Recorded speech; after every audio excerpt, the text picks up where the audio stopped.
We'll begin with our next lecture, lecture number 28 of graphs and their application. So, in the previous lecture, we have discussed about depth first search, breadth first search, and we have seen what is an adjacency matrix and adjacency list. Now we'll discuss about spanning tree. We'll see what is the minimum spanning tree, and we'll discuss Prim's algorithm. So, we'll begin with the definition of a complete undirected graph. A complete graph is a graph in which each pair of the graph vertices is connected by an edge. Okay, if you see, this A is connected to B, C and D. This C is connected to D, A and B. मतलब हर एक node बचे हुए सारे node से connected होता है.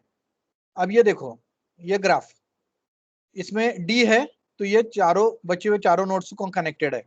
ये E बचे हुए चारों नोड से कनेक्टेड है. इसका मतलब हर एक नोड से कनेक्टेड होता है, उसे कंप्लीट ग्राफ बोलते हैं. जहां पर कंप्लीट ग्राफ होता है और चार नोड्स होते हैं उसको K4 बोलते हैं. यहाँ पर इसको K5 बोला जाएगा. Complete graph of 5 nodes, complete graph of 4 nodes. Disconnected graph मतलब a graph is disconnected if at least 2 vertices of the graph are not connected by path. अब ये जो ग्राफ है ये वाला, तो इनमें देखो ये दो टुकड़े हो गए, ये अलग ग्राफ दिखता है, एक अलग ग्राफ दिखता है. इसको अगर एक जोड़ दिया हम लोगों ने तो ये कनेक्टेड हो जाएगा. सो कम से कम 2 नोड ऐसे अगर निकल गए कि जहां पर वो कनेक्टेड नहीं है तो ग्राफ डिस्कनेक्ट हो जाता है. अब ये ग्राफ डिस्कनेक्ट हो गया है. Now will see the definition of a spanning tree. तो या तो ये डेफिनेशन लो या ये डेफिनेशन लो. तो पहला डेफिनेशन है, a spanning tree is a subset of graph G. A spanning tree is a subset of graph G which has all the vertices covered with minimum possible number of edges. Hence, a spanning tree does not have cycles and it cannot be disconnected.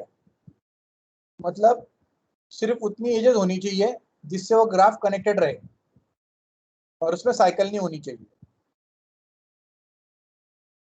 अब ये वाला example लेते हैं, ये K4 वाला. तो 4 nodes है और कोई भी 4 नोड्स को कनेक्ट करके रखेगा, ऐसी एजेस सिलेक्ट करनी है हमको. ये एक ले ली, ये वाली, ये दूसरी वाली एज ले ली और ये तीसरी वाली एज ले ली.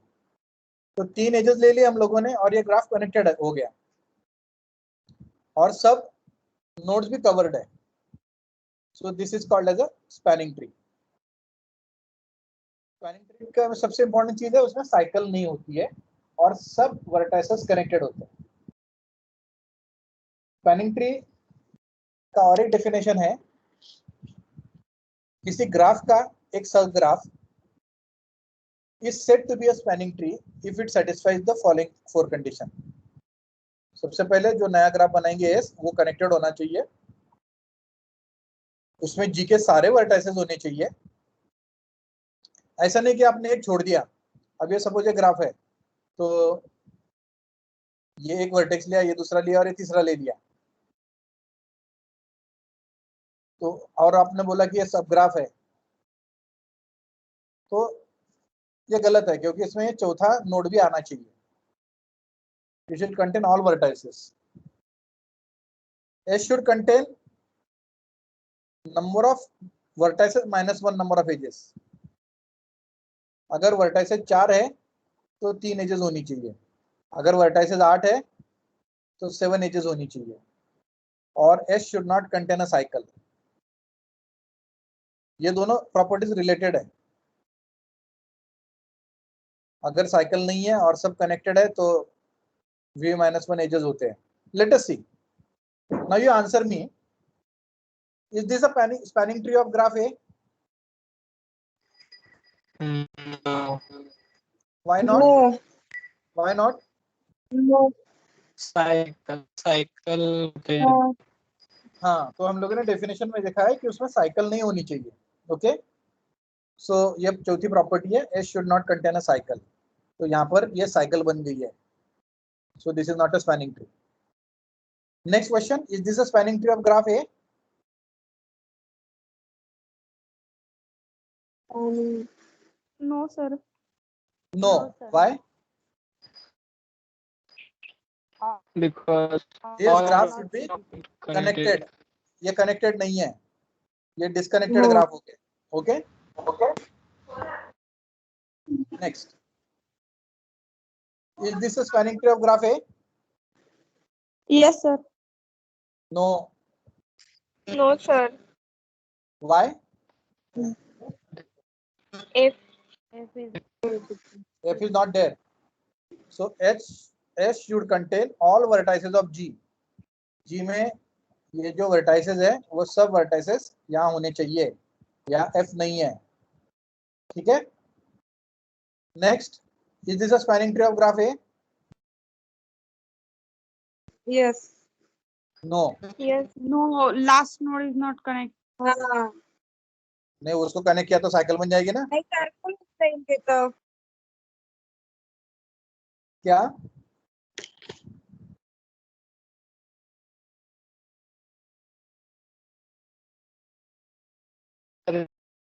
है या नहीं है बोलो. F की जगह पर GS. करेक्ट. तो जो यहाँ पर नोड है वो होने चाहिए, ये तो अलग ही नोड है G. तो ये एक है नोड नहीं है तो ये नहीं रहेगा. S should contain all vertices of G and this is not a vertex of the graph G. Okay? तो नहीं है. सर हाँ, मागच्या त्या Gच्या जागी जर F असतात तर राहिली असते स्पॅनिंग ट्री. ठीक है? Yes, sir. Okay. Weight of a spanning tree. तो जो स्पैनिंग ट्री होगा उसकी जो एज होगी उसका टोटल कर दो 1 + 2 + 4. So it will become 7. So this is the weight of the spanning tree. Okay?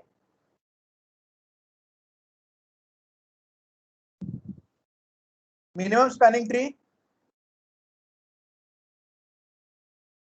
A minimum spanning tree is a spanning tree with the smallest possible weight among all the spanning trees. अभी ये जो 4 node दिए है ना, इसके अलग अलग spanning tree बनेगी. ये देखो मैं एक बना के दिखाता हूँ.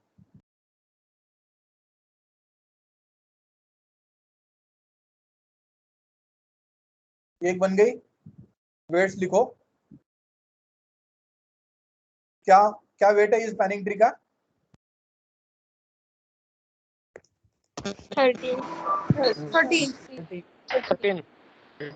13. ये ट्री का, सॉरी ये स्पैनिंग ट्री का 7. तो अगर इसकी ट्रीज बनाए हम लोग, स्पैनिंग ट्रीज मिनिमम अलग अलग बनेगी. तो देखो ये 7, 8, 9, 10, 11, 13, 14, 15 ये वेट्स रहेंगे. इसमें सबसे कम वेट कौन सा है? 7. तो ये ट्री है. तो ये मिनिमम स्पैनिंग ट्री है. बाकी सब स्पैनिंग ट्री है मगर ये मिनिमम स्पैनिंग ट्री है. एक डायग्राम देखो यहाँ पर. ये जो ट्री है इसके इतने सारे स्पैनिंग ट्री बने हैं और ये जो है ये इनमें से सबसे कम वेट वाली ट्री है, ये वाली. देखो इसका वेट 10 है, इसका सॉरी 11 है, इसका 10 है, इसका 8 है, इसका 13 है, ये 9 है, ये 9 है, ये 15 है. ये सब वैल्यूज में सबसे छोटी वैल्यू 7 है. 7. ओके. और एक फॉर्मूला बताता हूं मैं आपको. ये जो स्पैनिंग ट्री है ना, इसमें अगर n नंबर ऑफ नोड्स है तो n⁻n-2 तो n क्या है 4. 4⁻4 - 2 क्या होता है 16. अगर आपके पास में कोई कंप्लीट ट्री हो, कंप्लीट ट्री नहीं कंप्लीट ग्राफ हो, तो आपके पास में एक फॉर्मूला है. इट विल हैव n⁻n-2 इतनी उसकी स्पैनिंग ट्री बन सकती है. तो यहाँ पर n की वैल्यू क्या है 1 2 3 4. 4⁻4 - 2 मतलब 4 का स्क्वायर हो गया कितना 16. तो 1 2 3 4 5 6 7 8 9 10 11 12 13 14 15 16 16 ट्रीज बनी है, 16 स्पैनिंग ट्रीज बनी है और उसमें से एक मिनिमम स्पैनिंग ट्री बनी है। Clear? Yes, sir. Yes, sir. तो late us see the properties of a spanning tree. ये 10 प्रॉपर्टीज है, एक एक प्रॉपर्टी देखते जाएंगे हम लोग। ओके, ये मैंने जो अभी बताई ना आपको, complete undirected graph can have n raised to n minus 2 number of spanning tree, ये बताई मैंने अभी। चलो एक एक देखते हैं। पहला, दूसरा और तीसरी property, a spanning tree has n minus 1 edges. n vertices है, यहाँ पर n कितना है? स्कोर 4. तो यहाँ पर देखो, आप कोई भी ट्री देखो, n minus 1 मतलब 4 minus 1 3 एजेस है। ठीक है, ये प्रॉपर्टी समझ में आ गई पहली वाली? Yes okay, rule number 2, property number 2, maximum path length between two vertices is n minus 1। तो ये D है और ये B है, इनमें का मैक्सिमम लेंथ देखो क्या है? 2। ये D और ये C 2, तो n minus 1 ही होता है मैक्सिमम डिस्टेंस। अब ये A देखो, ये A है और ये B है, इनमें का पाथ डिस्टेंस 1 2 3। 3 मतलब क्या होता है? n minus 1, n 4 है, 4 minus 1 3, तो मैक्सिमम ज्यादा से ज्यादा 3 होगा, 3 से ज्यादा नहीं होगा। Third property, there is only one path from one vertex to another. कहीं पे भी देखो आप, ये वर्टेक्स से ये वर्टेक्स पे जाने का है, एक ही पाथ है, दूसरा कोई पाथ नहीं होगा। यहाँ पर देखो D से C एक ही पाथ है, दूसरा कोई पाथ नहीं होगा।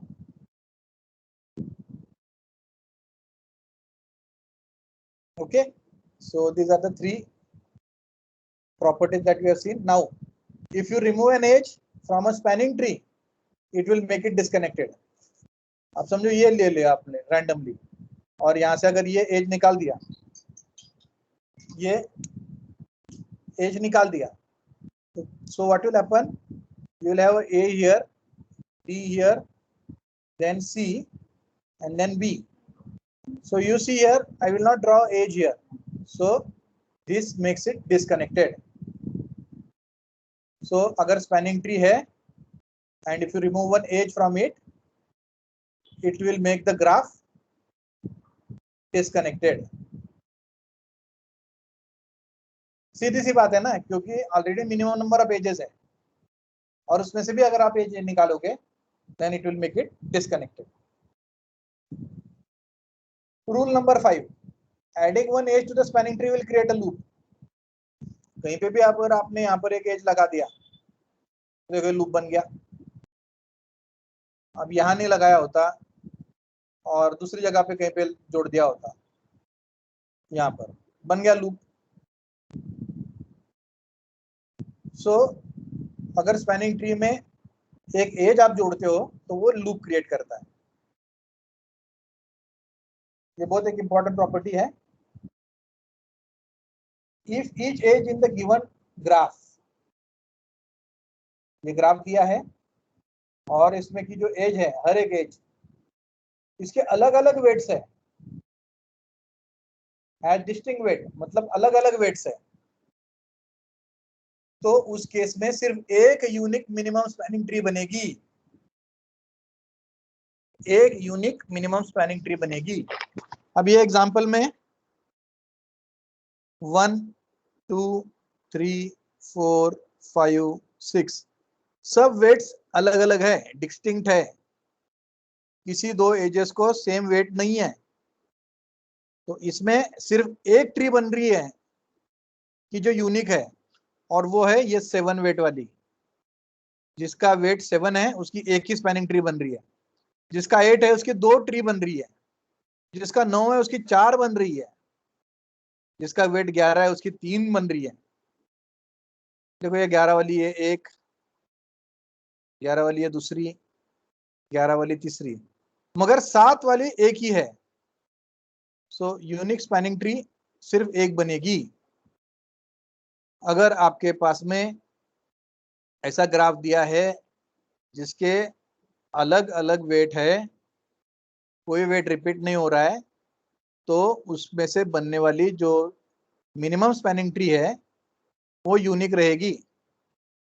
मतलब इस केस में मिनिमम स्पैनिंग ट्री का वैल्यू 7 है, तो 7 वेट जिसका है ऐसी कोई दूसरी स्पैनिंग ट्री नहीं बनेगी। Hope you have understood this. Yes sir. ये प्रॉपर्टी समझ में आ गई ना? Yes sir. Yes, sir. Okay, Yes, sir. Next, every connected and undirected graph has at least one spanning tree. अगर ये सपोज ये ग्राफ है, ये कनेक्टेड है, अनडायरेक्टेड है, तो एक स्पैनिंग ट्री वो खुद ही है। Okay,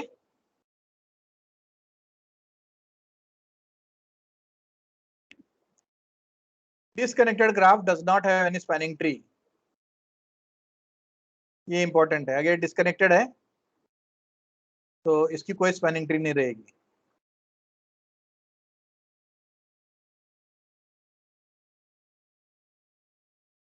A spanning tree can be constructed from a complete graph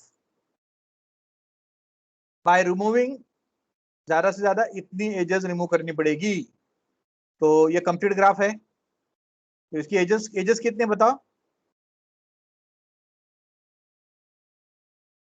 6. 6 minus n कितना है? 4. 6 3. Minus 4, 2 plus 1 2. 3। 3. तो 6 एजेस है, उसमें से 3 एजेस निकाल दो, 3 एजेस बचेगी, right?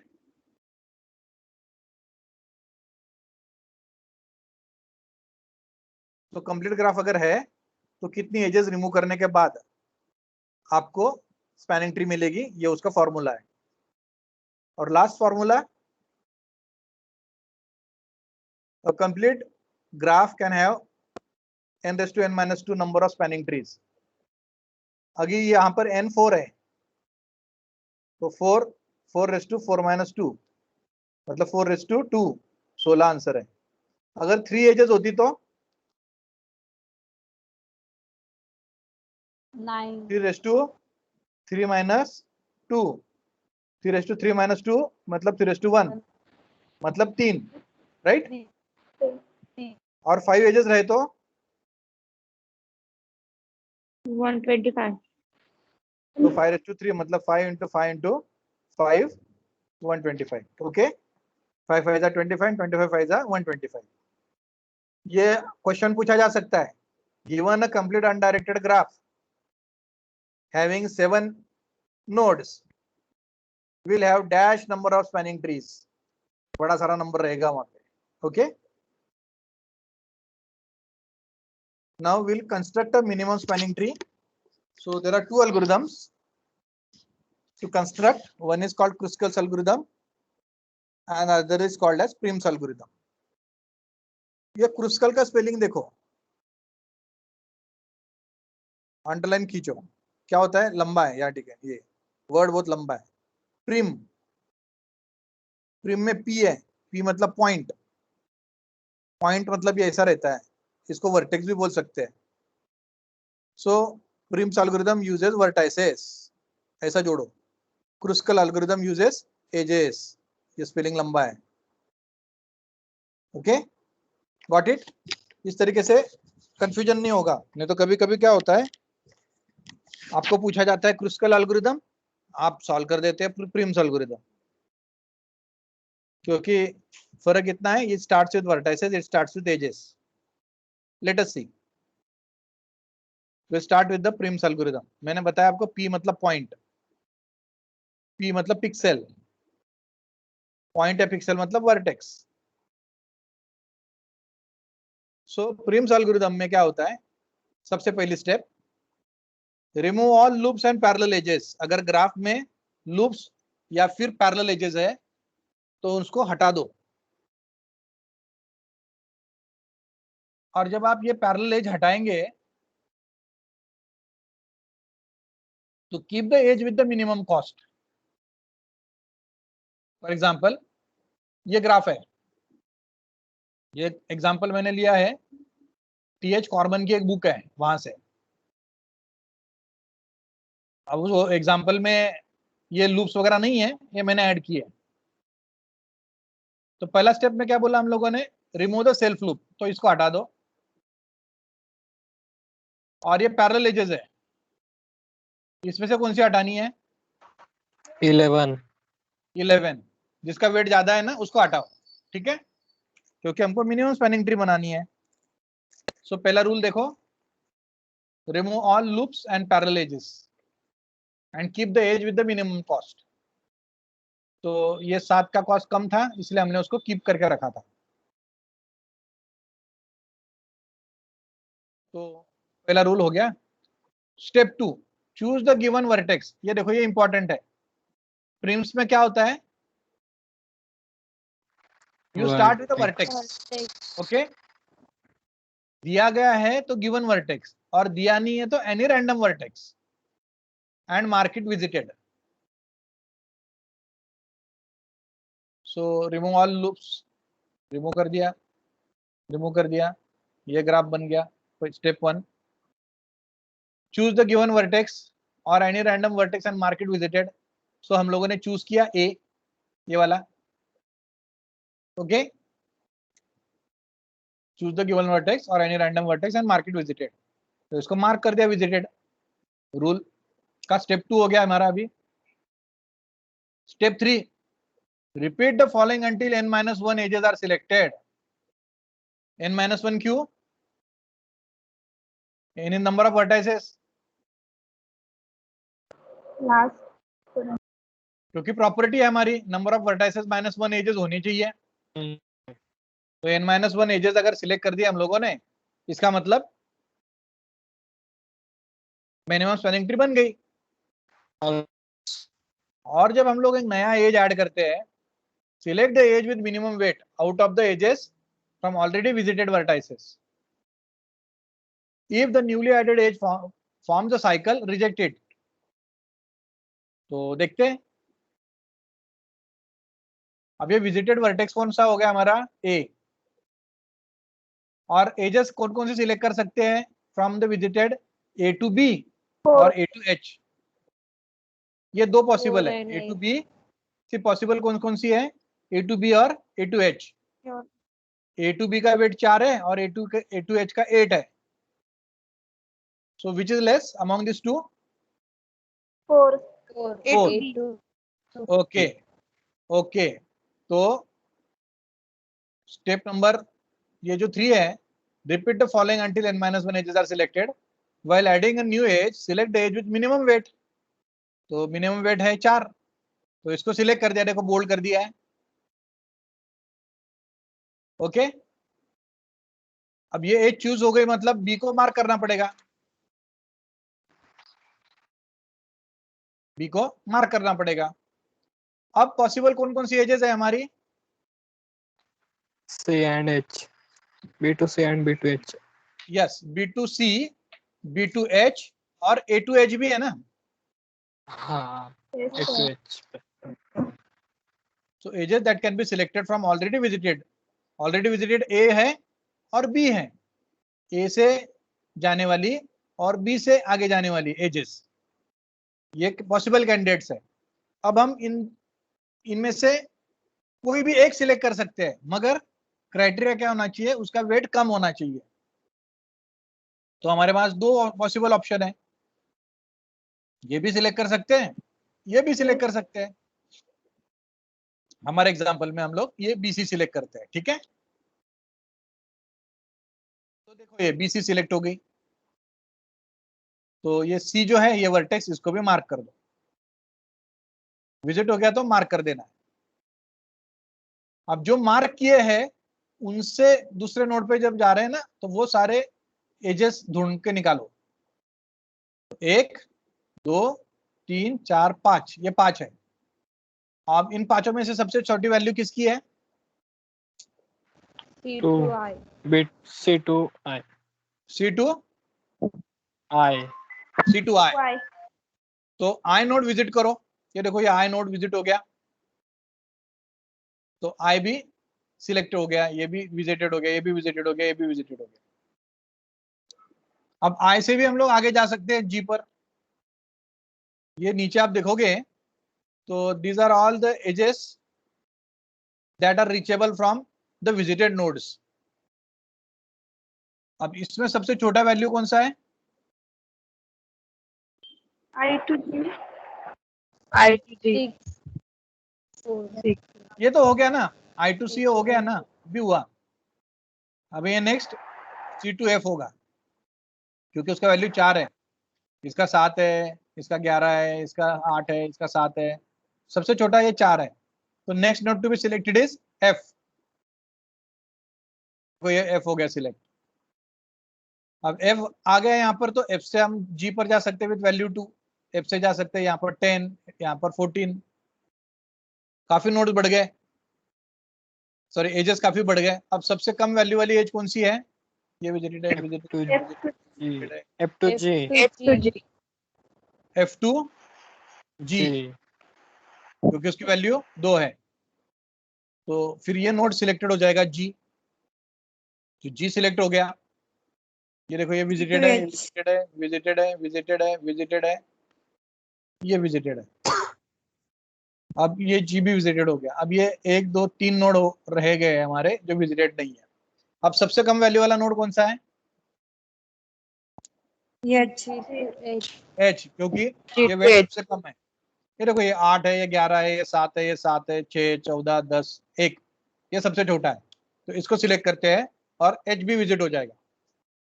So H is mark visited. देखो ये आ गया।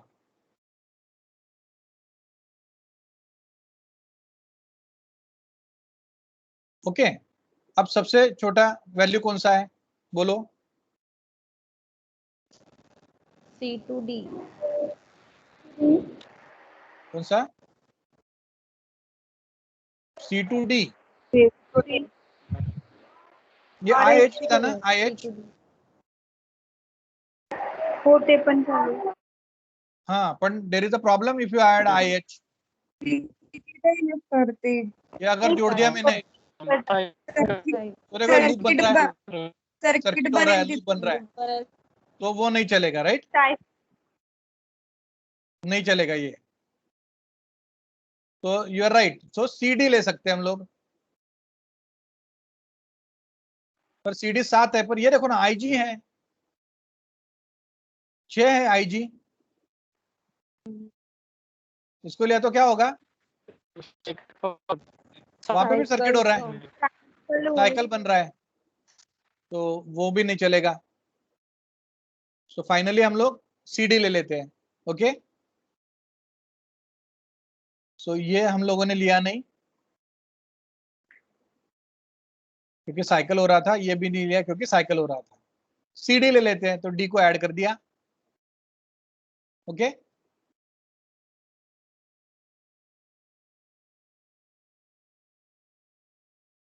अब क्या ले सकते हैं? AH। AH लिया तो क्या होगा? नहीं, साइकिल साइकिल हो जाएगा। ये देखो बड़ा साइकिल हो रहा है, AHGFCBA साइकिल हो रहा है, तो AH नहीं चलेगा। फिर D. हटा दो उसको। फिर क्या? DE, ये 9 है, तो DE को विजिटेड कर दो, DE को विजिटेड कर दो, कनेक्टेड. तो विजिट हो गया। अब नंबर ऑफ एजेस देखो कितना है, 1 2 3 4 5 6 7 8। वर्टाइसेस कितने हैं हमारे? 3 3 6 7 8 9, 9 है। सो 9 - 1 इज इक्वल टू 8। 8 वर्टेक्स हो गए हमारे, अपने एजेस हो गए हमारे। इसका मतलब यहाँ पर हम लोग हमारा एल्गोरिदम खत्म कर सकते हैं, because 9 - 1 is equal to 8, edges are selected, stop. तो हमको यहाँ रुकना है। Okay, so this is the Prim's algorithm. तो प्रिम्स एल्गोरिदम में ये स्टेप बहुत इंपॉर्टेंट है कि आपने कौन से वर्टेक्स सिलेक्ट किए, वो सीक्वेंस। ओके, और इसका वेट क्या है? 4 + 8 + 7 + 9 + 4 +2, तो और ये +1 और ये +2, इन सब का अगर टोटल करेंगे हम लोग तो ये देखो ये ट्री है, minimal spanning tree with using the Prim's algorithm and the cost is 37. इसमें क्वेश्चन क्या पूछा जा सकता है मैं बताता हूं आपको।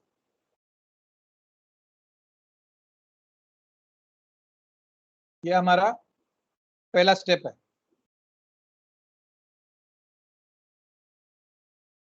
हम लोगों ने क्या किया, एक एक ए से स्टार्ट किया, तो ए से स्टार्ट किया, ए को मार्क किया, ए सिलेक्ट किया पॉइंट। अब ए से हम लोग बी को जा सकते हैं और एच को जा सकते हैं। तो सबसे कम वैल्यू क्या थी, 4। So this is the edge that we have selected. So first edge we have selected is AB with the value 4. तो B सिलेक्ट हो गया। फिर यहां से हमको और 2 एलिमेंट्स मिले, या तो हम लोग ये सिलेक्ट कर सकते हैं या ये सिलेक्ट कर सकते हैं या ये सिलेक्ट कर सकते हैं, क्योंकि जो जो विजिटेड है उनसे बाहर जाने वाली जो एजेस है उसमें से सिलेक्ट करनी है। तो हम लोगों ने क्या किया, ये BC सिलेक्ट किया 8। ओके, और तीसरा जो है तो ये सिलेक्ट हो गया। अब तीसरी जो एज जो सिलेक्ट होने वाली है वो कौन सी होगी, बताओ। CI. CI, ओके, CI, और उसका वेट क्या है, 2। तो क्वेश्चन क्या पूछा जा सकता है, विच of the following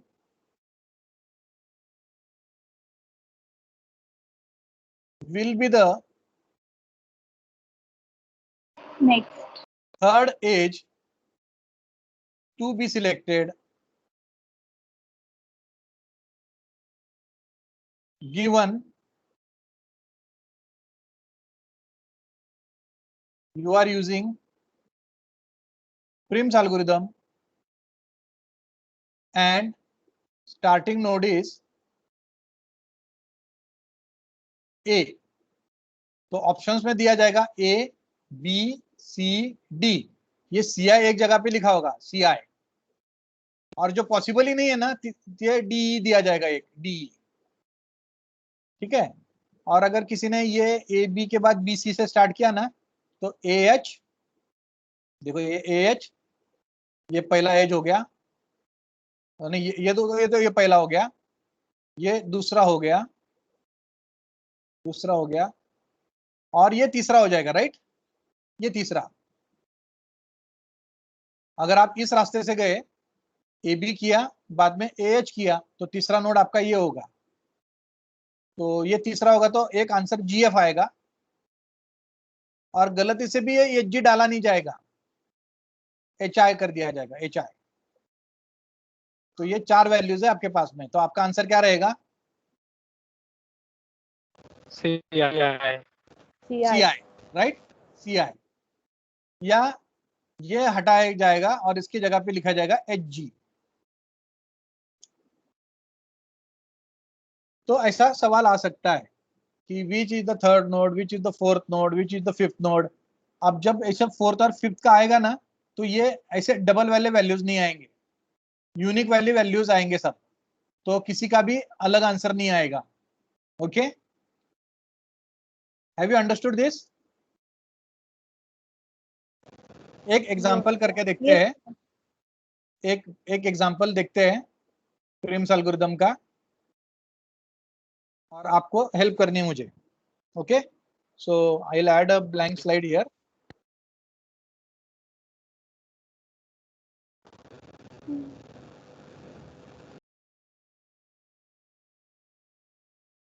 So this is a blank slide, and we'll take one example. So take one example of Prim's algorithm. I'll draw a graph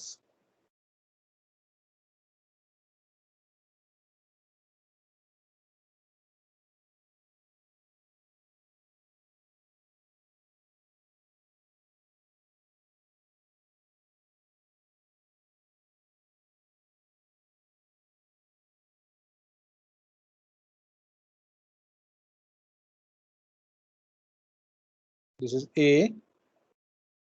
This is B. Age from A to B is 4. Then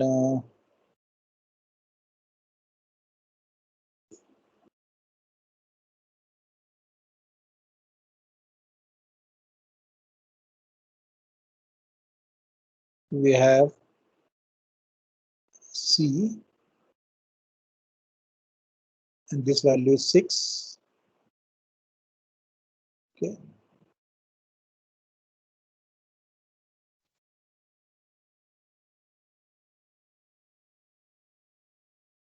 You draw this on paper, so you can immediately solve it. This is F, and we have age going from, this is weight is 2, this weight is 3, this weight is 1. Then we have a D here, weight is 3, and we have a E here. This age weight is 4, and this age weight is 2. So 1, 2, 3, 4, 5, 6, 7, 8. So 3, 4, 5, 6, 7, 8. 4, 2, 3, 4, 2, 3, 6, 1, 4, 6, 1, 4, 3, 2. And A is the starting node. A is the source node. Source vertex. Apply prims here.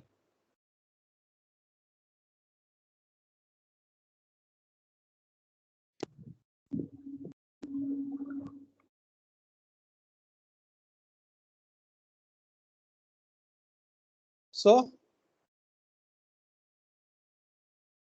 क्या करें? A to F. A to F. Then F What are to the C. other possibilities? F to C. This is mark. A to This is mark. तो ये A to B जा सकते हैं 4, ये जा सकते हैं 3, ये जा सकते हैं 1, ये जा सकता है 4. क्या लेना पड़ेगा? F to C. A to F. F to C. F to C. A to C. F to F C. to C. F to to C. C. F to C. One F to word, C, sorry. sir. Yes, taken F to C. Right, sir. C to D. Then F to C to D. C to D भी possible है और F to B भी possible F है. to D, B. B. F to B. आप बोलेंगे C वो to लेते हैं D. पहले, ठीक है, C to D ले लेते हैं.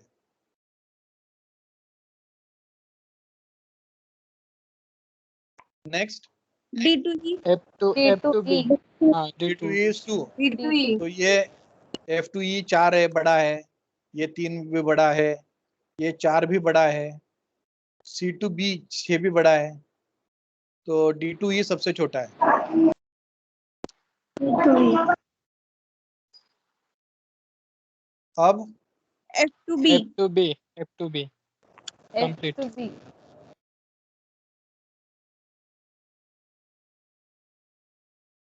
Right, Yes. Yes. Yes, edges sir. Count करो, 1 2 3 4 5 एजेस हो गई, और ये वर्टाइसेस काउंट करो, 1 2 3 4 5 6. 6.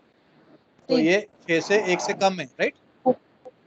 सो यहाँ Yes. ये हमारा प्रीम्स एल्गोरिथम कंप्लीट हो गया. ठीक है, एनी क्वेरीज? No, sir. सो अगले इसमें हम लोग क्रुस्कल्स एल्गोरिथम देखेंगे. क्रुस्कल एल्गोरिथम है ना, बहुत आसान है. इसमें भी सेल्फ लूप और वो जो पैरेलल एजेस वो निकाल लो और असेंडिंग ऑर्डर में लिख लो सब एजेस. तो सबसे कम वैल्यू किसकी है? CF. F C. हाँ, तो एज होती है, यहाँ पर एज होती है, CF एज होती है. यहाँ पर वर्टेक्स था प्रीम्स में, यहाँ पे एज होती है CF. 2 नंबर का क्या है? D. Our AF. AF, A D. AF. AF पण येईल ना सर का नाही? AF, हाँ AF भी आएगा, ठीक है, RD PF CD CD, CD, 3, 3 हो गया, फिर 2 CD, 4 है, AB and AB, FE FE, FE and at last BC. BC, 6, तो 1 2 3 4 5 6 7 8 1 2 3 4 5 6 7 8। तो इस तरीके से हम लोगों को असेंडिंग ऑर्डर में लिखना है, ओके। और यहाँ से CF लिया हम लोगों ने पहले, ओके, CF लिया, फिर ये AF लिया, AF लिया, फिर DE लिया, इस तरीके से हम लोग देखेंगे इसको। So this will be the Kruskal's algorithm. तो क्रुस्कल में क्या होता है, आप लोग पहले सेल्फ लूप और पैरेलल एजेस निकाल देते हो, बाद में सारी एजेस को सॉर्टेड ऑर्डर में लिख लेते हो, और इसको इंप्लीमेंट करने के लिए you can use min heap. Min heap मतलब you can use priority queue. So priority queue data structure is used in Kruskal's algorithm. Okay. So we'll see this in the next lecture. Now we'll stop here. Thank you everybody. कुछ questions है, queries है तो पूछो। Mean hip राहील का max Sir. Hip राहील sir? Mean heap राहील, कारण आहे ना आपल्याला दरवेळेस नोड डिलीट करताना सगळ्यात कमी value. Priority queue min heap वर ऑपरेट हे होते का सर? हो, Means- मीन हीप म्हणजे काय की जर नंबर कमी असला तर त्याची प्रायोरिटी जास्त। ओके. ओके, सर इसमें FE को नहीं लेंगे सर लास्ट में? कौन सा वाला? सर ये जो सामने है AB लिया आपने, और ये FE को नहीं लेंगे सर लास्ट में? आप दोनों का क्रुस्कल weight की बात सर कर रहे हो, प्रिम की बात कर रहे हो? नहीं सर, ये वर्टेक्स उस प्रिम्स एल्गोरिथम में। हाँ ये A1 है। हाँ इसी में सर। हाँ तो उसमें क्या पूछा आपने? इसमें सर मैं ये पूछ रहा हूँ सर, FE को नहीं लेंगे सर? AB को आपने लिया था ना लास्ट में, AB FE को नहीं लेंगे सर? कुणाला याचा प्रश्न समजलाय का? सर त्याला म्हणायचं आहे की आपण जसं नाही ते पण वेगळंच बोलतोय, ते 4 एजेसचं काहीतरी बोलतोय तो, पण ते दोघी ठिकाणी सिलेक्ट नाही केले आपण। मीन्स त्याची हे जास्त होते ना वेट। निशांत है ना, निशांत पूछ रहा है ना? नाही सूरज। सूरज आप ये पूछ रहे हो कि AB या FE ये क्यों नहीं सिलेक्ट किया, ये पूछ रहे हो क्या? Yes sir. देखो क्या हुआ कि हम लोगों ने जो सिलेक्ट किया है ना, तो उनकी सबसे कम वैल्यूज थी। देखो ये 2 3 1 3 2, 4 सिलेक्ट करने की Yes. जरूरत ही नहीं पड़ी हम लोगों को। Yes sir. हाँ तो- ये होता अगर ये होता अगर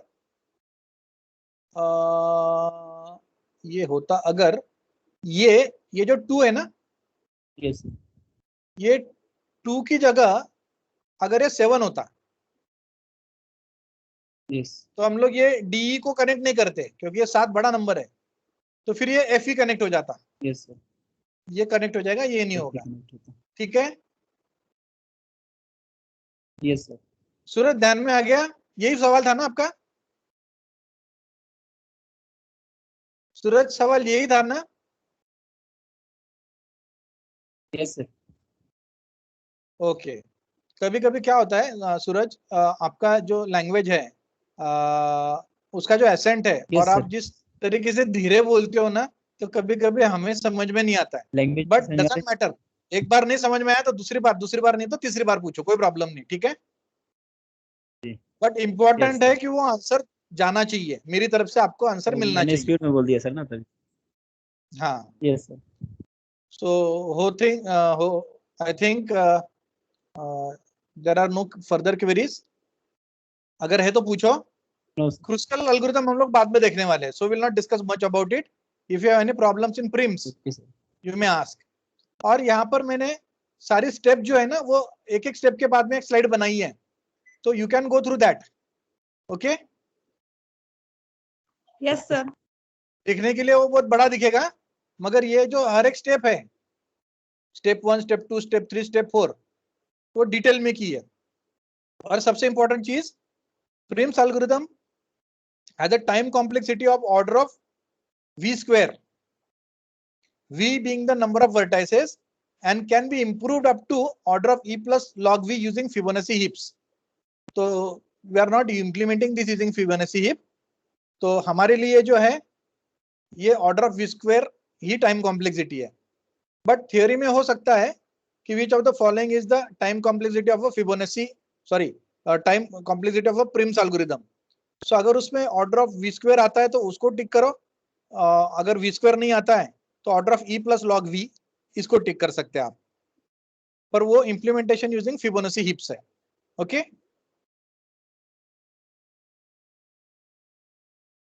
so I'll stop here, and if you have any queries please let me know. Okay sir.